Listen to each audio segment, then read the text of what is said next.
সড়ক পথের ঈদযাত্রার খবর জানাতে এই মুহূর্তে সায়দাবাদ বাস টার্মিনাল থেকে যুক্ত আছেন আফজাল হোসেন। আফজাল, জানাবেন দূরপাল্লার বাসের সংকট রয়েছে কিনার ভাড়া নিয়ে কি বলছেন যাত্রীরা?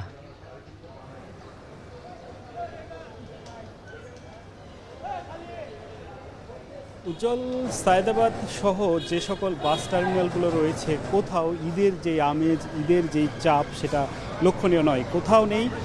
সায়দাবাদের প্রায় সবগুলো দূরপাল্লার বাসের কাউন্টারে ঘুরে দেখেছি, সেখানে এখানকার যারা স্টাফ রয়েছেন তারা অনেকটা অলস সময় পার করছেন এবং এখানে তারা অভিযোগ করে বলছেন যে আসলে তারা কোনো মতে বাস তাদের পূর্ণ হচ্ছে, ক্ষেত্র বিশেষে কিছু সিট ফাঁকাও থাকছে এবং যখন রিটার্ন আসছে তখন একেবারে লস হিসেবে রিটার্ন আসছে। বাসগুলো পুরোপুরি ফাঁকা থাকছে, 2-4 জন যাত্রী কখনো কখনো আসছে। সব মিলে ঈদের যে আমেজ তারা উপলব্ধি করছেন না আসলে।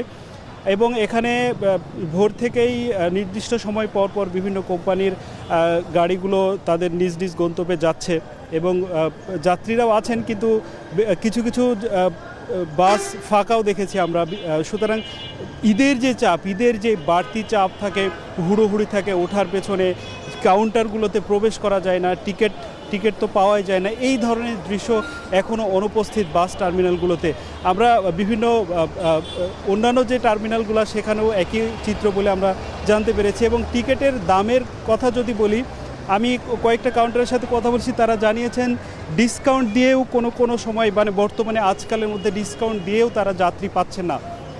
অর্থাৎ আগামী সরকারি ছুটি যেদিন থেকে শুরু হবে তারা প্রত্যাশা করছেন যে আগামী 2-3 দিন পরে হয়তো ঈদের যে চাপ তারা অনুভব করেন বা দেখেন, যে ধরনের চাপে অভ্যস্ত যাত্রীদের, সেটা তারা হয়তো পাবেন। এখন পর্যন্ত তারা জানিয়েছেন যে যাত্রীদের উপস্থিতি মানে প্রত্যাশা অনুযায়ী নেই, সেটা আরও 2-3 দিন সময় লাগতে পারে। দূরপাল্লার বাসের টিকিটের ব্যাপারে যেটা জানিয়েছেন, এখনও অগ্রিম কিছু টিকিট, অল্প কিছু টিকিট বিক্রয় বাকি আছে, তবে তারা আশা করছেন যে হয়তো শিগগিরই সেটা শেষ হয়ে যাবে। এছাড়া আরেকটি শঙ্কা ছিল যাত্রীদের যে দূরপাল্লার বাসে তেলের কোনো সংকট আছে কিনা। আমি প্রায় সবগুলা কাউন্টারের সাথে কথা বলছি, তারা জানিয়েছে তেল সংকট আসলে তাদেরকে প্রভাবিত করছে না, অর্থাৎ তেলের দামের কারণে বা তেল ইস্যুতে তাদের কোনো বাস বাতিল হবে না বা কোনো জার্নি পোস্টপন্ড থাকবে না।